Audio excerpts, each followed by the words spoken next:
첫 시작을 제가 지난주 강의를 요약을 하고 시작을 하려고 했는데 이미 최 목사님이 해주셔가지고 제가 할 멘트가 사라졌어요. 저는 이렇게 볼게요. 지난주 강의 때 분명히 이렇게 말씀하셨던 것 같아요. 하나님의 마음으로 품는 교사가 되자. 저는 이렇게 여쭐게요.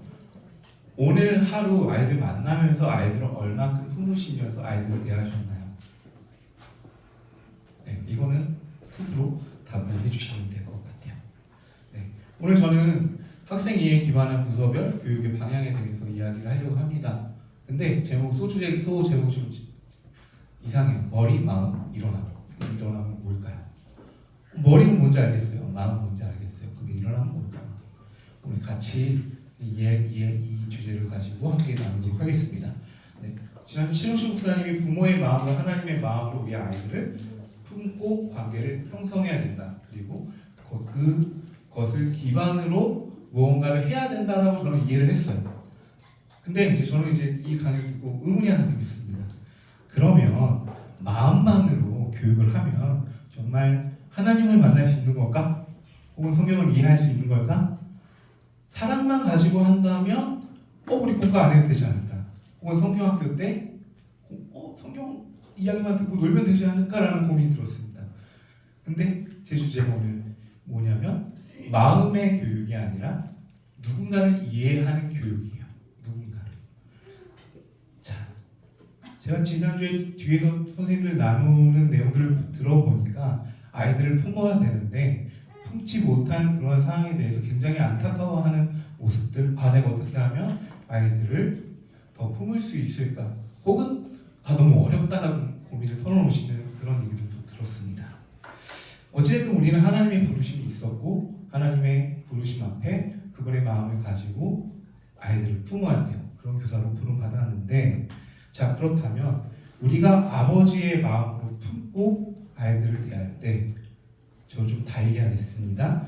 우리는 이 아이들에게 어떠한 자극을 주고 어떠한 교육적인 동기를 부여하고 이들이 하나님이 원하시는 방향으로 나아가게 할까? 혹은 하나님이 원하시는 어떠한 사람으로 우리는 만들거나 길러내야 할까라는 그 주제를 가지고 나아가려고 해요.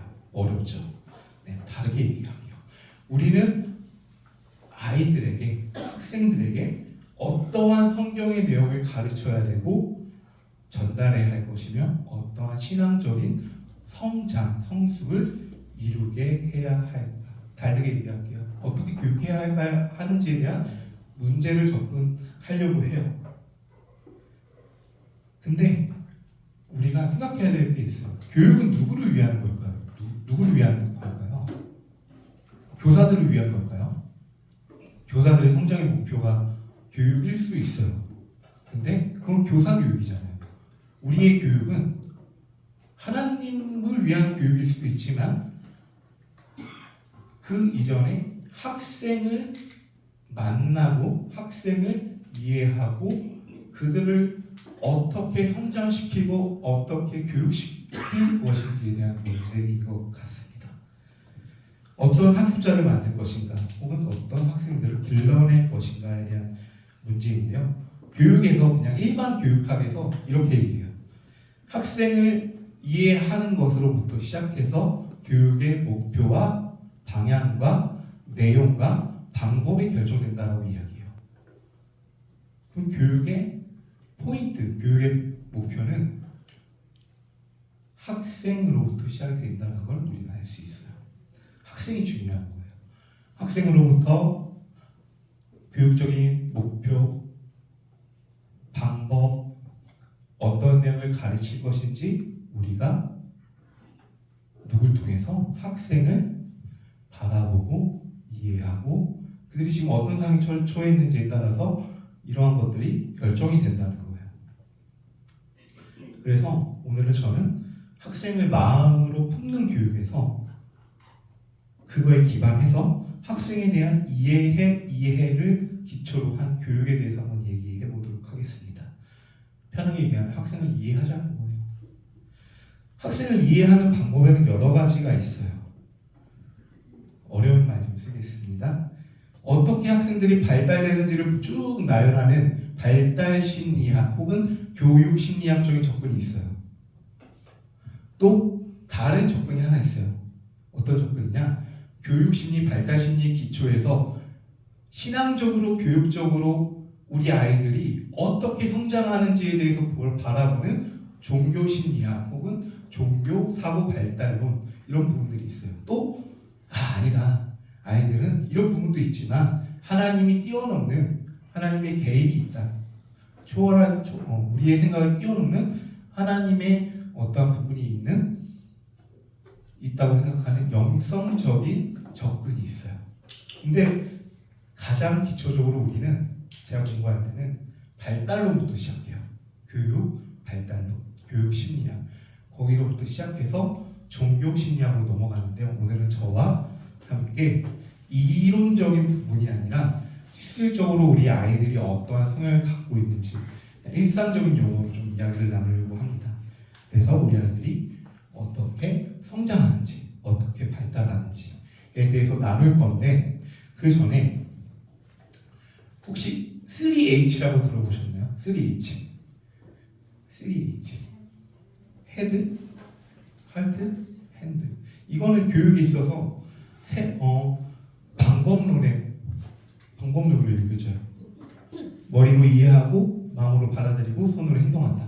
근데 저는 3H를 오늘 저만의 3H를 좀 제시하고 싶어요. 학생의 머리를 이해하고 가슴을 이해하고 해프닝 이런 교육이 일어나게 한다. 두 가지 이해와 하나의 교육이라는 일어남, 발생. 그래서 오늘 이렇게 접근할 거예요. 우리 아이들을 각 부서별로 소개를 할 때 우리 아이들의 머리는요, 우리 아이들의 마음은요. 그래서 우리는 이런 교육이 일어나게 해야 됩니다. 라고 저는 제안을 할 거예요. 때로 제가 조심스러운 부분이 하나 있어요. 저도 실수하는 부분이 이 강의 안에서 다 나타나요. 저기 있는 목사님이 얘기하는 내용들 우리 부서에서 안 지켜지고 있는데 사실 그래서 저는 이 강의를 맡고 싶지 않았어요. 왜? 객관적으로 설명해 주실 수 있는 부분들이 오셔서 해주셔야 객관에서 이제 부서별로 이제 장단점을 파악을 하고 더 좋은 방향으로 가는데 이제 내부자가 이제 이걸 하게 된다면 조금 객관성을 잃거나 부서 안에서 이제 우리가 뭔가 잘못됐나 아니면 강의가 잘못됐나 이런 생각이 있어서 제가 조금 조심스럽지만 그래도 배운 대로 정리한 대로 한번 이야기 나눠보도록 하겠습니다. 자, 우리 아이들이 신당중학교에 와서 가장 처음으로 가게 되는 부서가 어딘가요? 네, 영화부죠. 귀여워요. 네, 우리 아이들의 머리는 어떨까요? 영화부의 머리는 어떨까요? 사고가 될까요? 안 될까요? 됩니다. 근데 조금 독특해요. 이 친구들은 우리가 생각하는 그 사고의 방식이 달라요.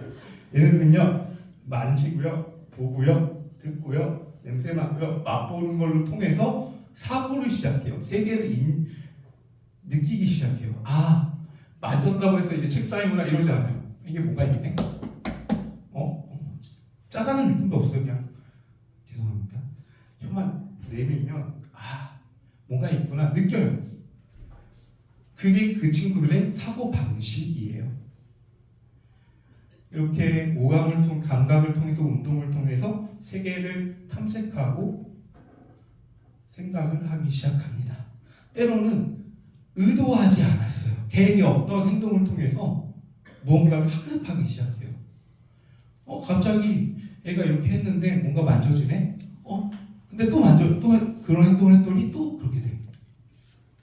근데 그 친구들이 그런 경험이 반복되다 보면 그 친구들의 나름의 학습이 시작이 되는 겁니다. 이 친구들은 깍꿍하는 거 좋아하잖아요. 이 친구 참 신기해요. 보이지 않는 거에 대해서도 보인다고 생각해요. 보이지 않는 존재가 있구나. 그래서 사라졌다가 어디 갔지 하다가 드러나면 내가 그렇게 찾던 존재가 여기 있네. 그렇게 해서 행복해합니다. 예. 제가 아까 이제 이 친구들이 사고가 불가능하다고 말씀하셨잖아요. 정확히 말하면 사고는 불가능해요. 성인적인 사고는 불가능하지만 이 친구들 나름대로의 사고는 가능한데 논리적인 사고는 당연히 불가능합니다. 이 친구들의 사고는 좀 다릅니다. 오감도 있지만 운동도 있지만 상상해요.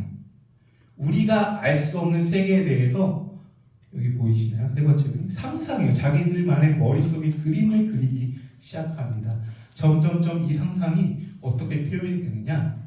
옹알이 같은 언어로 슬슬 표현이 돼요. 우리가 알아들을 수 없는 말이지만 이 친구들 나름대로는 상상을 하고 사고를 하고 그거를 자신의 언어로 표현하기 시작합니다. 또 이제 한 3살, 4살 되면 이제 말을 더 하기 시작하는데 이 친구들의 언어의 특징은 무엇이냐? 다른 사람 고려 안 해요. 자기 하고 싶은 말만 해요. 선생님은 말 하잖아요. 근데 선생님 말 안 들어요. 자기 하고 싶은 말만 해요. 그래서 이 친구들은 언어적인 학습이 아니라 같이 찬양하고 율동하면서 그림 보면서 때로는 성경의 캐릭터들을 인형으로 만든 것들이 있거든요. 그런 인형들과 자유롭게 상상할 수 있도록 자유롭게 뛰어놀 수 있도록 하는 교육이 이 영화부 친구들의 어떤 교육 방식이지 않을까라는 생각을 드리고요. 자, 그렇다면 이제 머리에 대해서 살펴봤습니다. 마음은 어떨까요? 자, 이 친구들은 혼자서 무언가를 할 수 없어요. 누군가를 의존해야 돼요. 누군가의 도움이 필요해요. 근데 이 도움을 지속적으로 꾸준하게 제공을 하면 어떻게 되냐? 이 친구들 참 놀랍게도 그 사람을 믿기 시작해요. 이 사람이 나한테 무언가를 계속 주네?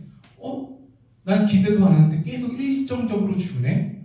그러면 의지해요. 신뢰가 쌓여요.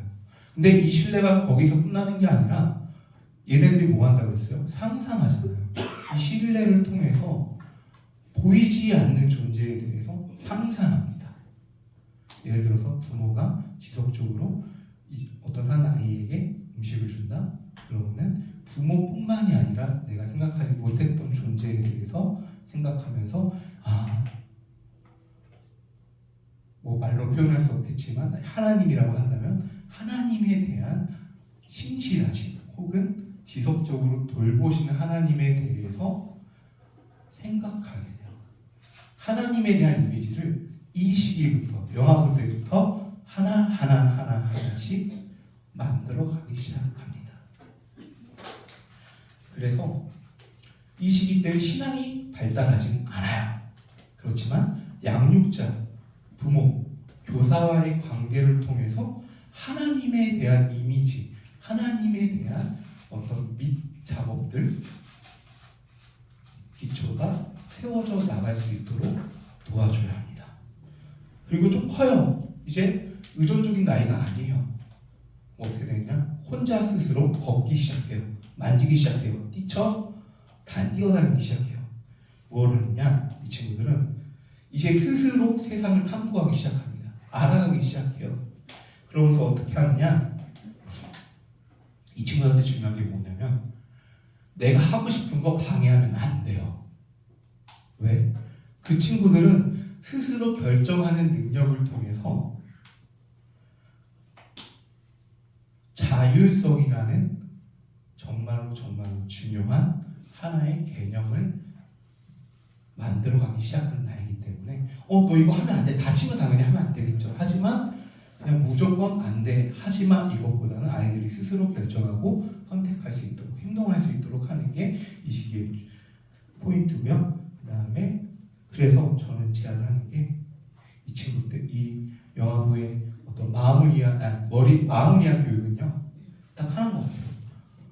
신뢰감 형성, 믿음을 형성해 주는 거예요. 일정한 어떠한 간식을 계속 꾸준히 영화부 가면 계속 간식을 주네.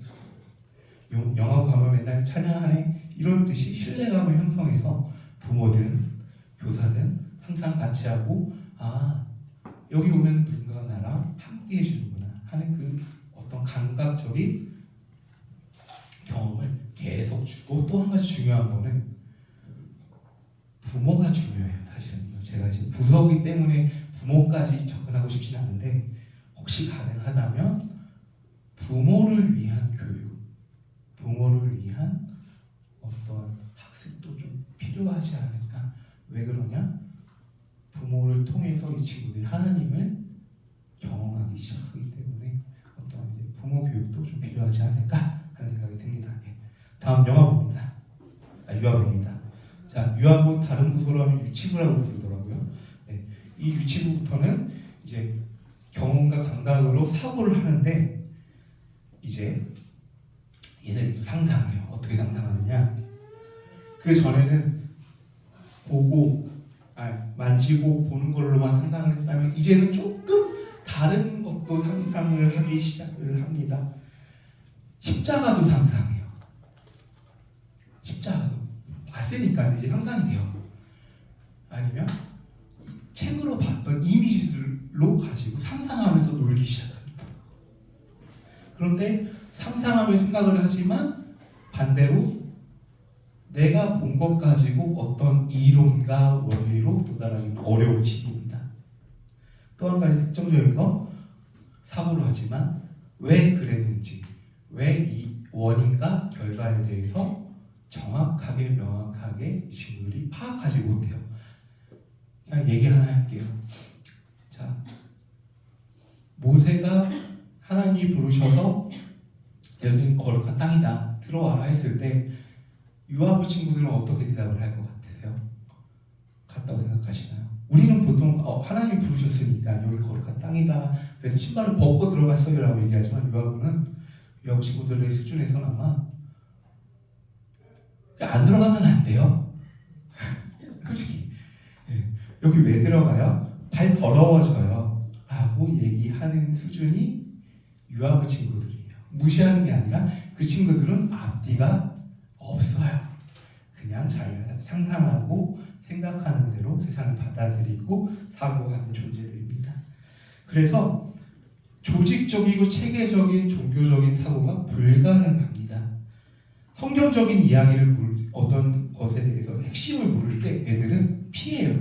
피하는 게 아니라 그 사고 자체를 못해요. 그래서 아마 나도 교사니까 뭔가 메시지를 전하고 싶다? 유아부 죄송하지만 안 됩니다. 딱 잘라서 말해서 죄송해요. 애들은 버거워요. 아이들에게 맞지 않는 사고이기 때문에. 근데 또 웃긴 거는 얘네들이 종교적인 사고를 해요. 하나님에 대해서 사고를 할 때 하나님 자체를 생각하는 게 아니라 하나님을 내 편으로 생각하고, 왜 하나님은 이렇게 행동하셨을까? 누군가가 미워서요, 누군가가 하나님이 이런 큰 사랑이 있어서요가 아니라 내가 생각했을 때 하나님이 나 잘 되라고요. 나 중심적으로 종교적인 사고를 해요. 나 중심적으로. 아직은 이 친구들에겐 내가 우선인 나이기 때문이에요. 이제 가장 재밌는 거 하나 들려드릴게요. 이 유아부 친구들은 상상을 잘해요. 근데 상상이 어디까지 가느냐? 많이 손자, 손주들 혹은 유아부 친구들을 경험하신 분들은 느낄 거예요. 마지막 그림 보이세요? 인형이죠? 유아부 친구들 인형을 자기 친구로 여겨요. 어떤 의미일까요? 이 움직이지 않는 사물에 생명을 불어넣어요, 이 친구들. 그리고 상상하고 놀아요.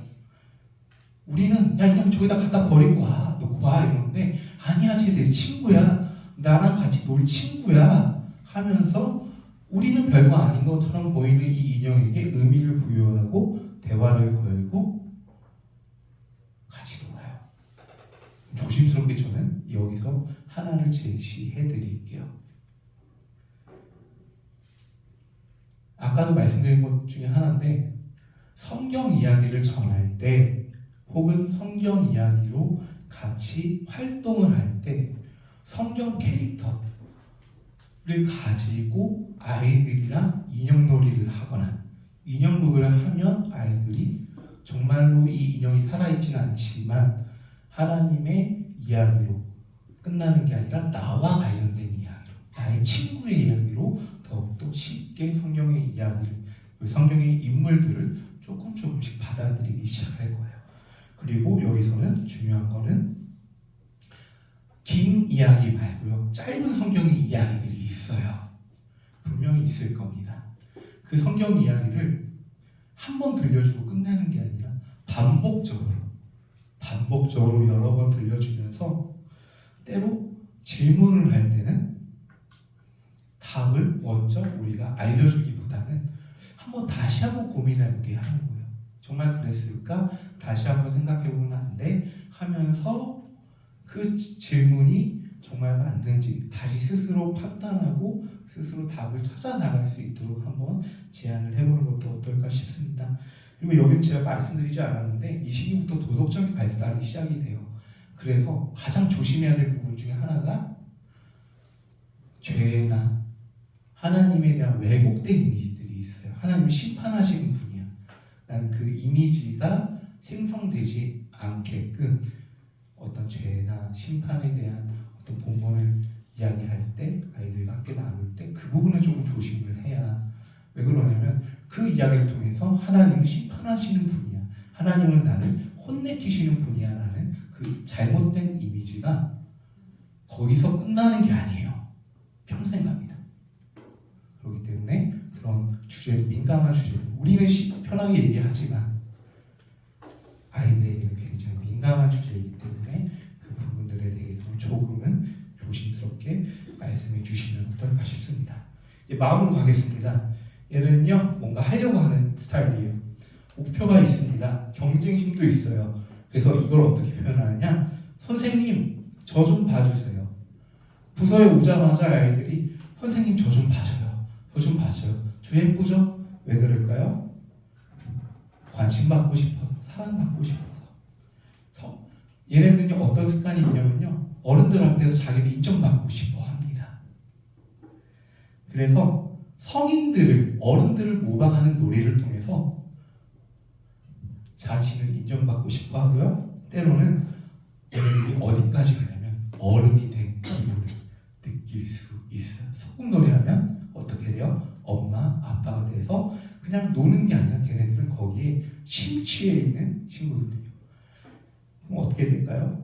이걸 모티브로 했을 때는 성경의 이야기를 아이들이 스스로 자율놀이나 연극을 통해서, 자유연극을 통해서 한번 이 인물이나 이야기에 심취해 볼 수 있게끔 해주는 것도 하나의 교육적인 방법이 될 것 같아요.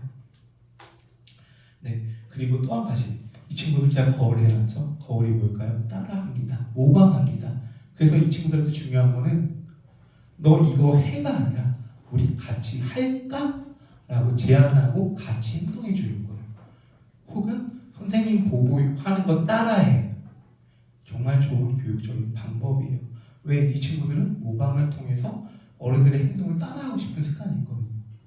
그래서 선생님들이 야 너는 기도해, 선생님 여기 앉아있을게 하면 애들이 하겠죠. 하지만 그게 오래가지는 않을 거예요.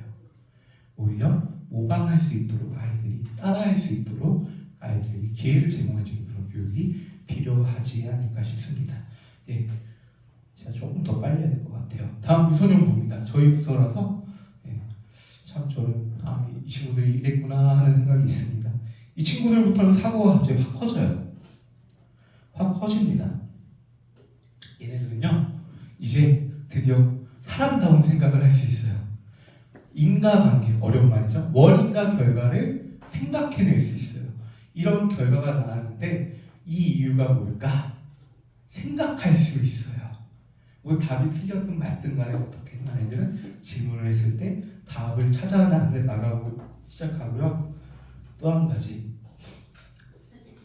이야기를 굉장히 좋아하는 나이예요. 이야기를 좋아하는데 이야기 순서를 파악하거나 원인 결과를 도출해요. 뽑아내요. 근데 이제 우리의 함정이 뭐냐? 이야기를 통해서 메시지를 전달하고 싶어 하잖아요. 사실은 유년부부터는, 유소년부부터는. 근데 이 친구들은 그냥 문자적인 의미만 봐요. 이 성경에서 여기서 예를 들어서 뭐가 있을까요?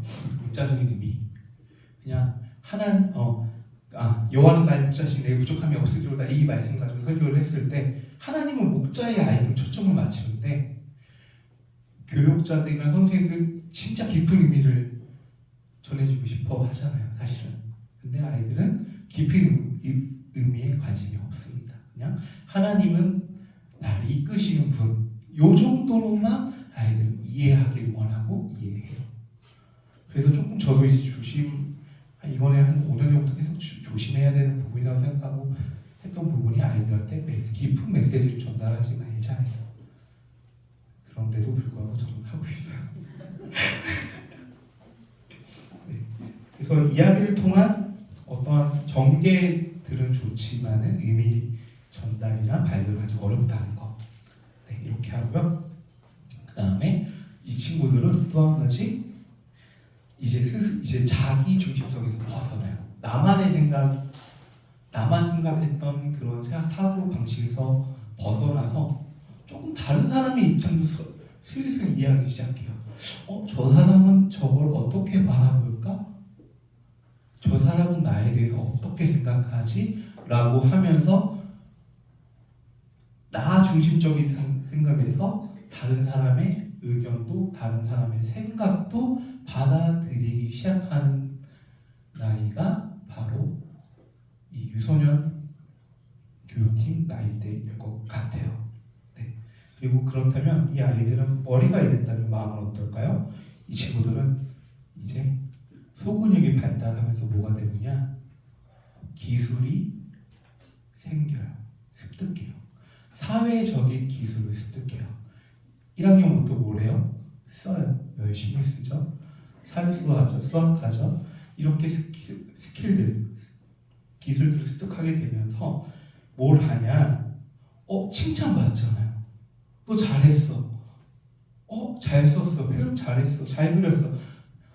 칭찬받기 시작하면은 이 친구들이 뭐에 목매달기 시작하면은 내가 열심히 무언가를 해서 무언가를 완성하면 나를 칭찬해 주는구나 하면서 행복감이 생기는데 이 행복감이 어려운 말로 꾸준한 말. 내가 더 꾸준히 해서 내가 근면성실하게 더 해봐야지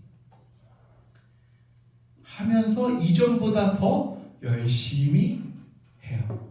그래서 유소년 교육팀에서 하는 것 중에 하나가 말씀 쓰기, 말씀 암송 같은 거. 왜 할까요? 이 친구들의 특성 자체가 물론 이제 9학년 되면 안 하긴 해요.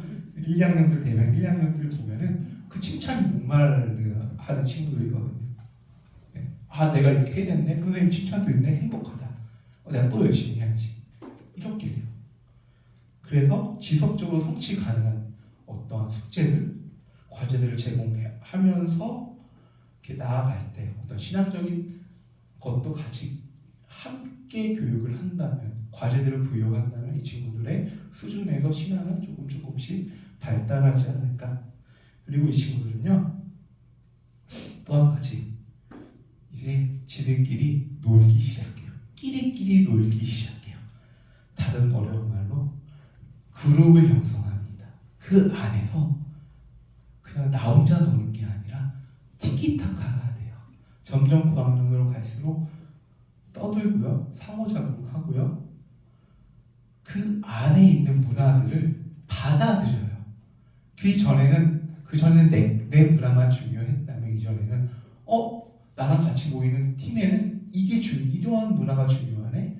이 문화 속에서 내가 적응하려면 이 문화는 내가 받아들여야 하는구나라고 하면서 이제 그런 문화들을 받아들이는데요. 예를 들어서 우리가 성경의 이야기를 굉장히 중요시하자는 교회에서는 성경의 이야기, 그리고 신앙적인 습관들, 예배, 기도, 찬양들에 대해서 아이들이 점점 받아들이기 시작합니다. 그래서 이 연령대 아이들에게는 이야기를 통해서 어떤 근면 성실함을 더 획득할 수 있는 교육뿐만 아니라 예배 중에서 같이 함께하는 친구들이 함께하는 친구들이랑 같이 기도하고 신앙 고백하고 찬양과 말씀, 봉헌 등의 예배를 통해서 이 예배가 그냥 나 혼자 드리는 예배가 아니라 함께하고 있다는 그 예배라는 이미지를 생성해 주는 게 아마 이 유소년 교육팀 연령대 아이들에게는 핵심이지 않을까 싶습니다.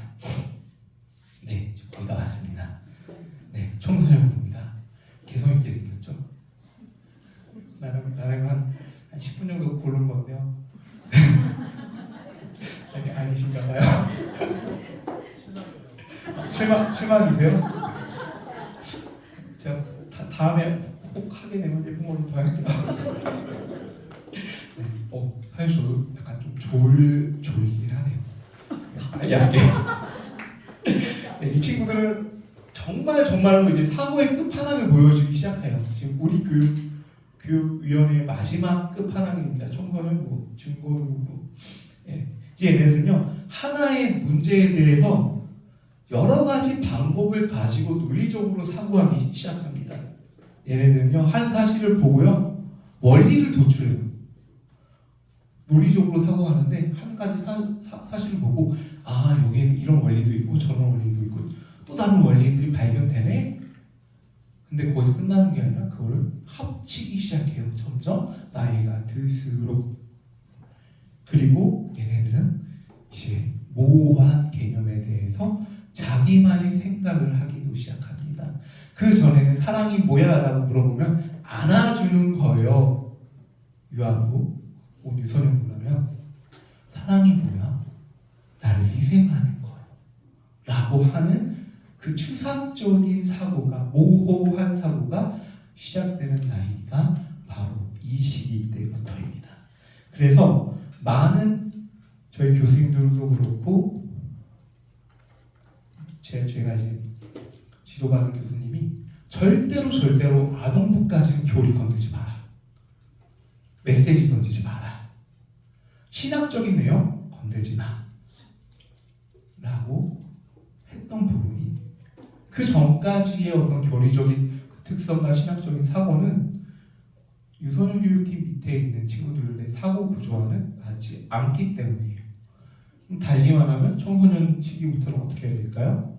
성경의 원리들을 도출해내는 교리 교육이나 아니면 심오한 설교의 메시지가 이해 가능하기 때문에 조금 더 심도 있는 설교가 가능하겠죠.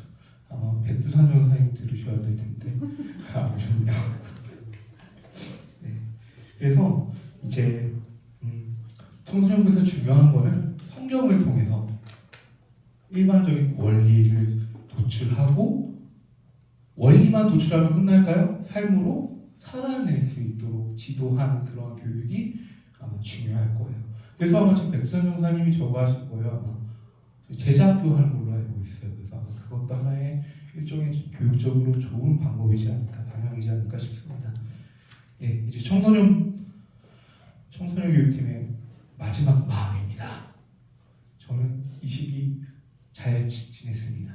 근데 이 시기가 굉장히 혼란의 시기죠. 내가 누구인지, 나는 왜 살아가는지 고민을 하지 않지만 그런 시기래요. 자신이 누구이고 자신이 어떻게 살아가야 될지 고민하고 알아가는 시기인데요. 근데 이 친구들은 혼자서 생각하는 존재들이 아니에요. 아까 유소년 교육팀에서 어떻게 해요? 상호작용이 중요하다고 그랬죠. 이 친구들은 더욱더 그 또래 그룹 혹은 선생님과의 관계 혹은 큰 그룹 안에서 대화하고 놀고 같이 시간을 보내고 싶어 합니다. 소속되길 원하면서 동시에 다른 사람에 대해서 신경을 써요. 어떤 걸 신경을 쓸까요? 다른 사람이 날 어떻게 생각하는지. 그래서 어떻게 돼요? 염색도 하고 싶어 하고요. 옷도 멋지게 입고 싶어 하고 요즘에 인기 있는 옷들 혹은 유행에 민감한 시기가 아마 이때부터 아마 시작이 될 것 같아요. 그래서 내가 속한 그룹 속에서 나를 인정받고 싶어 해요. 나를 찾아가고 싶어 하고 나를 알아가고 싶어 합니다. 그 속에서 자신을 발견하며 내 신앙은 이런 거구나.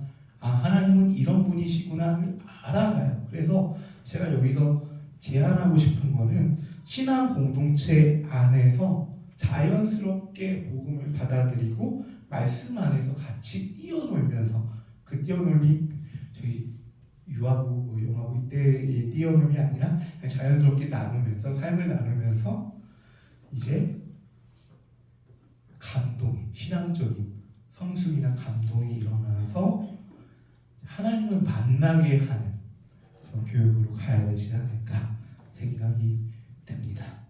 네, 이렇게 대략적으로 영아부, 유아부, 유설교육팀, 그 다음에 청소년 교육팀까지 다 했는데요. 혹시 질문 있으시진 않을 거라고 저는 생각이 돼요. 저 질문을 받지 않습니다. 왜? 저는 학생이에요. 죄송해요. 농담이 아니라 그냥 피곤하신데 저도 피곤합니다.